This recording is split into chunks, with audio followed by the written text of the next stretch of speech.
Assalamualaikum warahmatullahi wabarakatuh.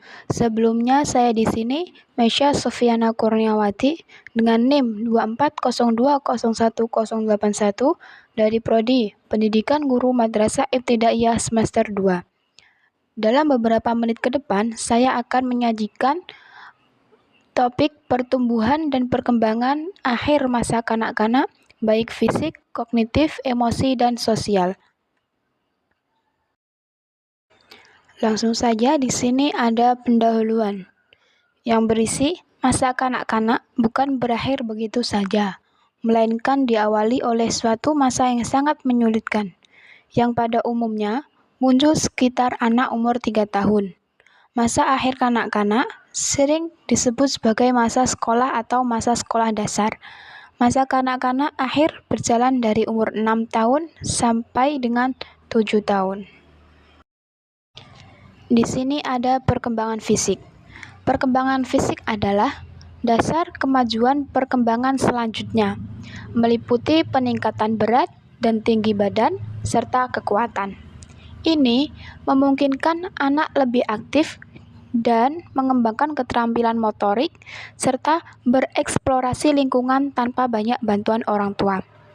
Masa kanak-kanak akhir terjadi dari umur 6 sampai 12 tahun. Adalah kelanjutan dari masa bayi dari umur 0 sampai 2 tahun dan awal kanak-kanak mulai dari umur 2 sampai 6 tahun.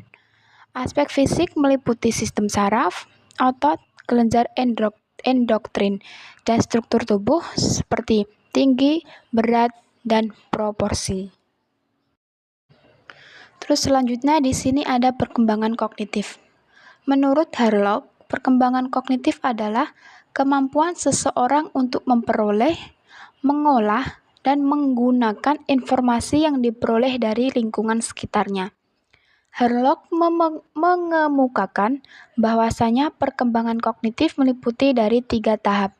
Yang pertama yaitu tahap sensori motor, yang kedua tahap praoperasional, dan yang terakhir tahap operasional konkret.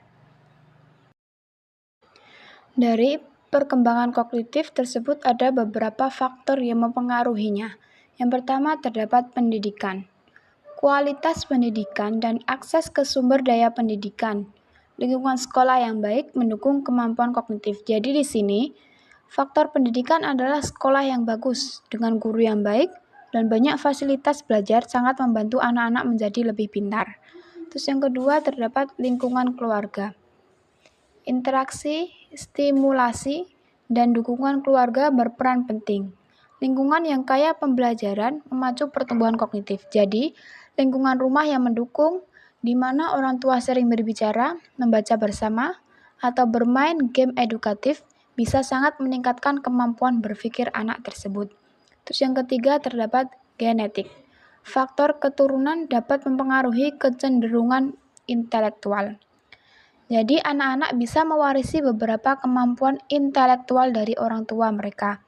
Tapi ini hanya salah satu faktor, bukan satu-satunya penentu. Terus yang keempat terdapat nutrisi.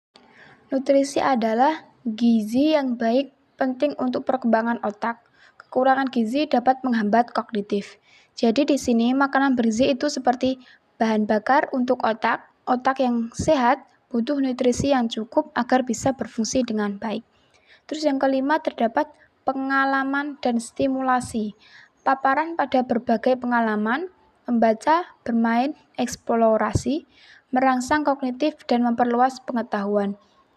Jadi semakin banyak pengalaman yang anak dapatkan, misalnya jalan-jalan, membaca buku, bermain permainan yang menantang, semakin banyak hal yang mereka pelajari dan semakin berkembang pula otak mereka. Yang keenam terdapat kesehatan mental dan fisik. Gangguan kesehatan mental atau fisik dapat memengaruhi kemampuan belajar dan berpikir.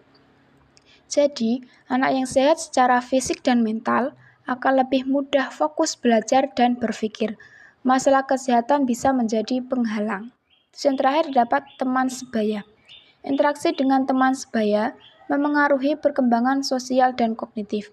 Jadi bermain dan berinteraksi dengan teman sebaya tidak hanya menyenangkan, tapi juga membantu anak mengembangkan kemampuan sosial, dan bahkan berpikir kreatif saat mereka memecahkan masalah bersama atau bermain peran. Selanjutnya ada perkembangan emosi. Emosi anak ditandai dengan intensitas yang tinggi, seringkali ditampilkan, bersifat sementara, cenderung mencerminkan individualitas, bervariasi seiring bertambahnya usia, dan dapat diketahui melalui gejala perilaku. Pada masa akhir kanak-kanak, emosi anak sedang mengalami puncaknya, dan ciri-ciri umum dari perkembangan pada masa ini meliputi perkembangan fisik, kecerdasan, bahasa, sosial, dan emosi. Jadi, anak-anak di masa akhir, kanak-kanak seringkali menunjukkan emosi yang kuat, baik itu senang, sedih, marah, atau takut. Emosi ini bisa berubah-ubah dengan cepat dan sangat terlihat dari tingkah laku mereka. Saat anak tersebut berusia 7-8 tahun, anak-anak mulai memahami lebih dalam tentang perasaan mereka sendiri, seperti rasa malu atau bangga. Mereka juga bisa mulai mengungkapkan perasaan mereka dengan kata-kata, tidak hanya dengan menangis atau berteriak. Terus yang terakhir terdapat perkembangan sosial.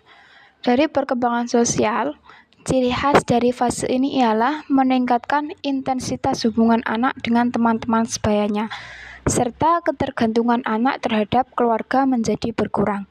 Pada fase ini, kontak sosial lebih baik dari sebelumnya, sehingga anak lebih senang bermain dan berbicara dalam lingkungan sosialnya. Cukup itu yang bisa saya sampaikan. Wassalamualaikum warahmatullahi wabarakatuh.